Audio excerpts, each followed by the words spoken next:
მადლობთ ანუნა მოწვევისთვის, მივესალმები თქვენს მაყურებელს. ძალიან საინტერესო დღე იყო და მე რა თქმა უნდა დღეს ვიყავი მისული პრეზიდენტის, ლეგიტიმური პრეზიდენტის სალომე ზურაბიშვილის სასახლესთან. მისი, მოდი ესე ვთქვათ, რაღაცა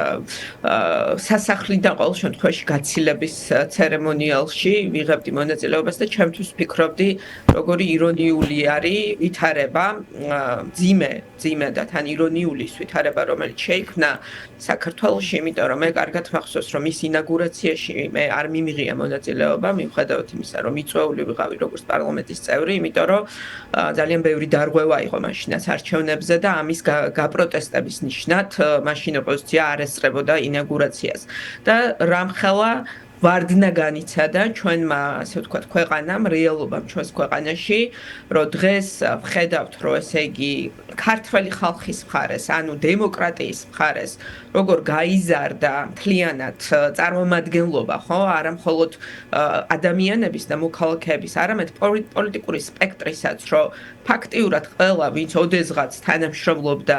ივანიშვილთან, დღეს არის გადასული წინააღმდეგობის მოძრაობაში, იმიტომ რომ ვიღაცამ უფრო ადრე გაიაზრა, რომ რუსეთის წარმომადგენელია ივანიშვილი, ვიღაცამ უფრო გვიან, მაგრამ აი ეს საზოგადოებრივი დიდი კონსენსუსი შედგა ივანიშვილის წინააღმდეგ და ამ კონსენსუსის ასახვა ვნახეთ ჩვენ მათ შორის იმ სახალხო მხარდაჭერაში, რომლითაც დღეს, ასე ვთქვათ, შედგა აი ეს შეკრება, რომელიც იყო პრეზიდენტის სასახლესთან და მეორე მხარეს ჩვენ ვნახეთ საქართველოს პარლამენტის მიტაცებულ, მე ვიტყოდი დღეს შენობაში, იმ შენობაში, სადაც საქართველოს პარლამენტი უნდა იყოს და დღეს იკრიბება საოკუპაციო რეჟიმის, რუსული საოკუპაციო რეჟიმის მსახურები, ჩვენ ვნახეთ აი რაღაცა დაცვის და შიშის ქვეშ შეკრებილი. მე ამ სიტყვას არ მოვერიდები და პირდაპირ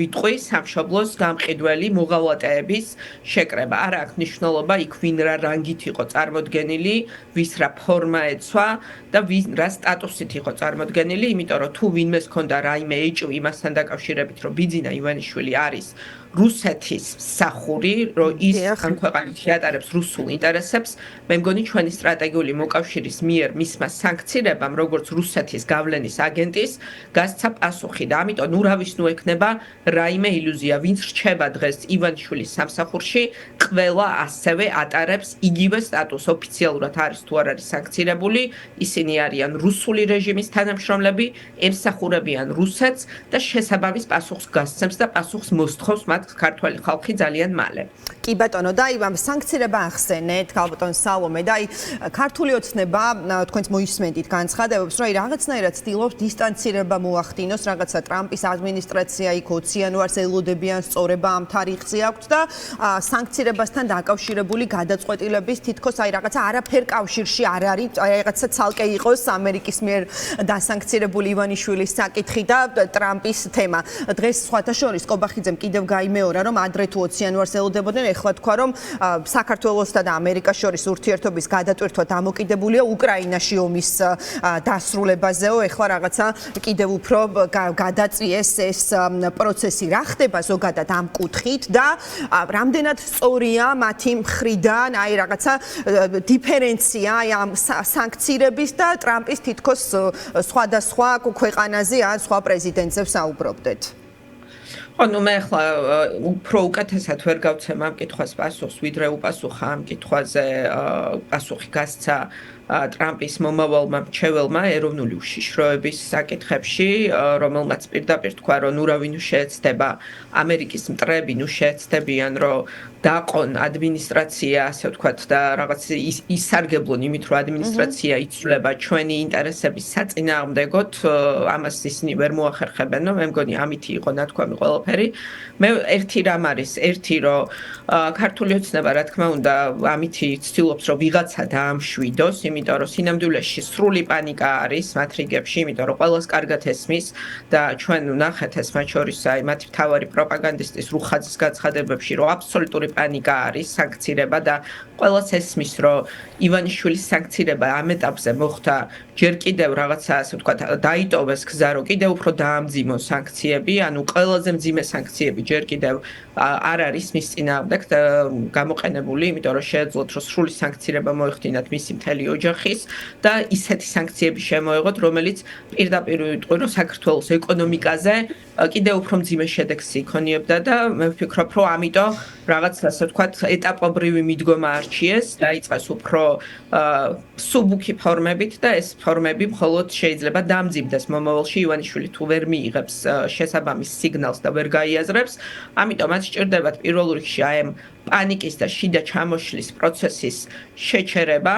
არც იმას არ გამოვრიცხავ, რომ არსებობენ ყოველთვის ხალხი, ვინც ივანიშვილის მსგავს ასე ვთქვათ, ადამიანებზე ფულის გაკეთების კარგ შესაძლებლობას ხედავს. შეიძლება არის ხალხი, ვინც მას არ წლუნებს, რომ არ ვიცი, რაღაცა დიდ თანხას თუ გადაუხდის, შეუძლიათ, რომ რაღაცა აუწყონ ურთიერთობები ახალ ადმინისტრაციასთან და ეს არის, რა თქმა უნდა, ასევე ძალიან დიდი ტყუილი. ივანიშვილმა უკვე დახარჯა ძალიან ბევრი მილიონი, სწორედ ამ მიზნით, რომ არ დასანქცირებულიყო ამერიკის შეერთებული შტატებიდან და ვნახეთ რა შედეგიც გამოიღო, იმიტომ რომ მე ერთი რამ მინდა ხაზგასმით თქვა, რომ დღეს ყველას უნდა გვესმოდეს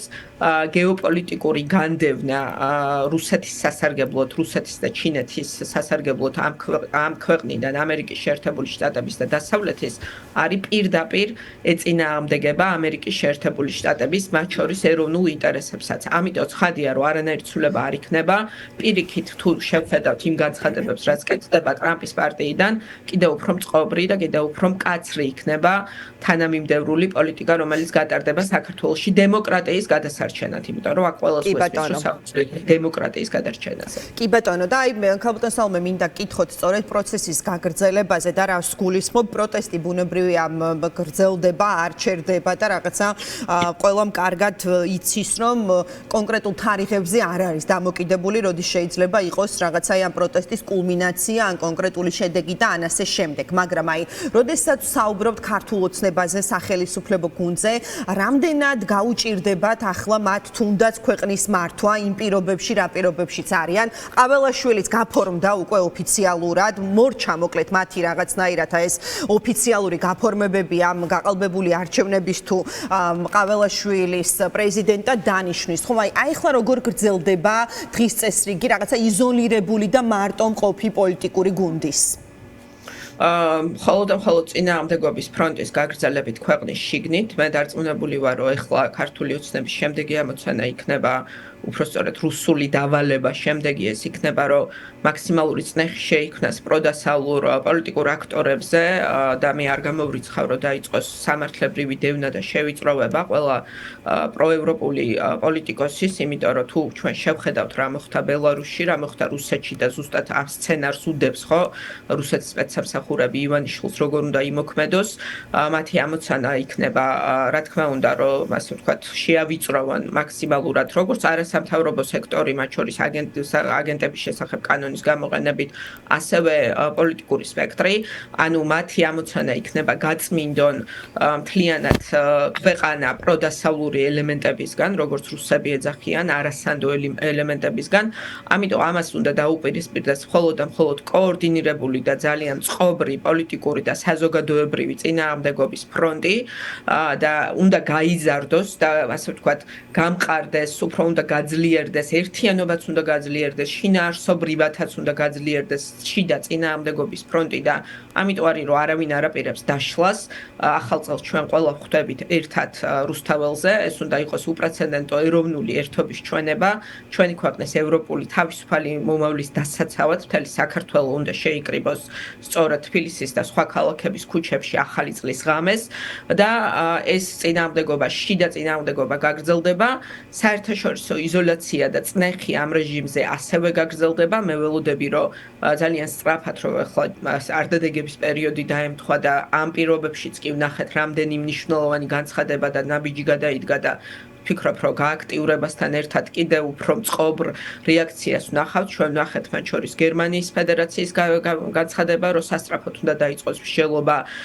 ზეწოლის გაზრდაზე ამ რეჟიმზე და სწორედ შიდა და გარეწნეხის გაზრდით, კოორდინაციით მე ვფიქრობ, რომ ჩვენ მივაღწევთ იმას, რაც ამ ქვეყანაში ჭირდება. ეს არის ახალი არჩევნები, რა თქმა უნდა, პატიმრების გათავისუფლება, ეს არის გადაუდებელი საკითხი, მაგრამ მე მინდა ყველას ესმოდეს, რომ ჩვენ საბოლოო ამოცანა და გადაუდებელი ამოცანა, რაც გვაქვს, ეს არის ცხადია ახალი არჩევნების ჩატარება და მე დარწმუნებული ვარ, რომ 2025 წელს საქართველოს მიაღწევს ამ პოლიტიკურ გარდატეხვას, როდესაც ქვეყანაში ეს სამარცხვინო პერიოდი რუსული მმართველობის 12 წლის წინ დაწყებული, რომელმაც დაანგრია ფაქტიურად ქვეყანაში ყველანაირი სახელმწიფოებრივი ინსტიტუციები და ამისი კულმინაცია იყო დღეს ეს სამარცხვინო რაღაცა პროცედურა, რომელიც ჩვენ ვნახეთ ვითომ პრეზიდენტის გამოცხადების და ინაგურაციის, ეს იყო ბოლო წერტილი, ესე ვთქვათ, რაღაც ფსკერი, ხო, აი ამ პროცესის, რომელიც უკვე 12 წელიწადია მიმდინარეობს სახელმწიფოს განადგურების მცდელობა რუსეთის დავალებით და ჩვენ აი ამ სამარცხვინო პერიოდს დავასრულებთ ძალიან მალე და დარწმუნებული ვარ, რომ ეს დარჩება ძალიან მძიმე მოგონებად, მაგრამ ასევე მძიმე გაკვეთილად ჩვენთვის, მომავლისთვის, იმიტომ რომ ჩვენ ასე ვთქვათ, ძალიან ახლოს მივედით სახელმწიფოს საბოლოო დაკარგვასთან და ეს მხოლოდ შეჩერებულია დღეს იმით, რომ ქართველი ხალხი იბრძვის გმირულად,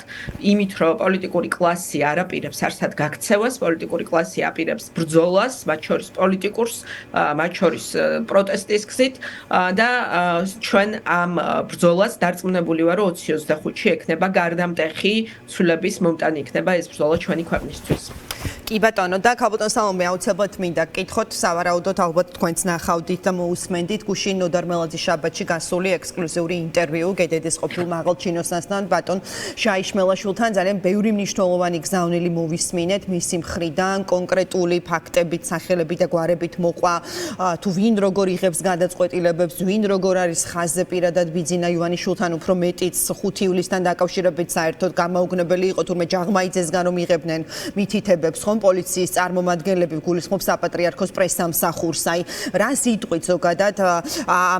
მის გადაწყვეტილებაზე, რომ საჯაროდ ესაუბრა, თუნდაც ამ ყველაფერთან დაკავშირებით და რას ნიშნავს ისიც, რომ ახლა ეს ადამიანი იმყოფება ამერიკის შეერთებულ შტატებში მის ოჯახის წევრებთან ერთად.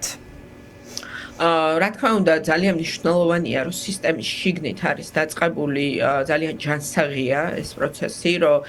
მე მგონი უბრალოდ ნებისმიერი ადამიანი უნდა მიხვდეს, თუნდაც ასე ვთქვათ, რაღაცა რო არ ჯეროდეს, რომ როცა ადამიანი 22 წელიწადი ფაქტიურად ყველა ხელისუფლების პირობებში ამ სისტემაში მსახურობდა და ესეთ ძიმე გადაწყვეტილებას იღებს ოჯახის სიცოცხლის რისკის საფუძველზე, უნდა ხვდებოდეს განგაშისარი უნდა იყოს ყველასთვის, რა უბედურებასთან გვაქვს ჩვენ საქმე და ამიტომ არის რომ მე ხაზგასმით ვთქვი, რომ ყველა ის ადამიანი, ვინც დღეს მივიდა ყაველაშვილის აი ამ სამარცხვინო ცერემონიალზე, როდესაც რუსებმა დაგვასვეს თავზე უწიგნური წერა-კითხვის უვიცი ვიღაცა გაუგებრობა, დაწერილ ტექსტსაც რო ვერ კითხულობს, იმიტომ რომ ამითი აკნინებენ ქართველებს, ამითი გვაჩვენებენ, რომ ჩვენ არაფერს არ წარმოვადგენთ და აი ამ რუსულ ოპერაციაში, აი ამ რუსულ სამარცხვინო ოპერაციაში მიიღო მონაწილეობა, ამ ხალხმა უნდა იცოდეს, რომ მათ პასუხი მოეთხოვებათ, მაგრამ მათ მიღმა უამრავი ადამიანი არის სხვადასხვა სისტემებში, სახელმწიფო, ასე ვთქვათ, მანქანის სისტემაში, რომელსაც შერჩენილი აქვს პატიოსნება, რომელსაც შერჩენილი აქვს პატრიოტიზმი და დრო არის, რომ ყველამ ისაუბროს, რაც შეიძლება მეტი, თუ მათ საფრთხე ექნებათ ამისი უსაფრთხოების გარანტიების შექმნა არის შესაძლებელი და ამას აჩვენებს მათ შორის შაიშმელაშვილის შემთხვევა, მაგრამ ვინც ხმას არ ამოიღებს და ვინც ეხლა არ შეიტანს თავის წვრილს ქვეყნის გადარჩენაში, უნდა იცოდეს, რომ ისიც ხელს აწერს მაშინ ყველაფერს, რასაც რუსეთის დავალებით რუსი აგენტი ბიძინა ივანიშვილი აკეთებს ამ ქვეყანაში და რა თქმა უნდა, ასეთი მხილებები არის ძალიან მნიშვნელოვანი, იმიტომ რომ ჩემთვის პირადად რაღაცა ახალი ვერ მოვისმინე მე, ეს ყველაფერი ჩემთვის გასაგები იყო ისედაც, მაგრამ როდესაც სისტემის შიგნიდან ყვება ადამიანი, რომ ეს მართლაც ესეა, ვფიქრობ, რომ მათ შორის იმ ხალხის დასამრწმუნებლად, ვინც შენ კიდე რაღაცა ფიქრობს, რომ ჩვენ ვაჭარბებთ და შეიძლება ეს ისე არ იყოს, როგორც ჩვენ ვფიქრობთ და აი რუსეთს შეიძლება პირდაპირ არ მართავდეს დარბევის სპეცოპერაციებს, მათ მოისმინეს უშუალოდ ადამიანისგან, რომელიც 22 წელიწადია ემსახურა სახელმწიფოს, რომ სწორედ იმიტომ დატოვა მან ეს სამსახური, რომ დღეს ეს სამსახური აღარ ემსახურება საქართველოს, ემსახურება რუსეთს. ესე მესმის მე თავარი мотиваცია მისი გადაწყვეტილების, რომელიც სიცოცხლის და მისი ოჯახის რისკის ფასად გასწია და რაც უფრო მეტი ადამიანი გამოიჩენს გამბედაობას, მე მინდა რომ ყველას ესმოდეს, რომ მით უფრო მარტივი იქნება იმ ამოცანის განხორციელება, რასაც ქვია ჩვენი სამშობლოს გადარჩენა და დეოკუპაციის მიღწევა იმ რუსული ძალისგან, რომელსაც დროებით აქვს ქვეყანაში მიტაცებული პოლიტიკური ძალაუფლება არალეგიტიმური გზებით. კი ბატონო, ძალიან დიდი მადლობა. მადლობა ქალბატონ სალომე იმისთვის, რომ დაგვითმეთ დრო და იყავით ჩვენი ეთერის სტუმარი.